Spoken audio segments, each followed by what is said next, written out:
ওই আহলে হাদিসের এক ভণ্ড কয় ওয়াসসামাই যাতিল বুরুজ, এই সূরাটা নাকি জাল সূরা, কোরআনের সূরা না। সূরা বুরুজ সূরাটাই নাকি জাল সূরা।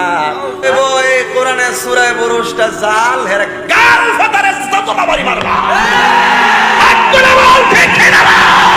শিয়ারা ভরি ভরি কোরআন আয়াত জাল করেছে। সূরাতুল বুরুজ রাসূলের যুগেই তারা তৈরি করলো কি সূরাতুল বুরুজ। ইউটিউবে শুনেছি আপনি নাকি সূরা বুরুজকে জাল বলেছেন। হলো যেটা আগে বললাম না, বক্তব্যটা শুনেননি। এটা হলো পরিবেশ নষ্ট করা। ও জানে যে আমি সূরা বুরুজকে জাল বলিনি, সূরা ফুরুজকে জাল বলেছি। বিসমিল্লাহির রাহমানির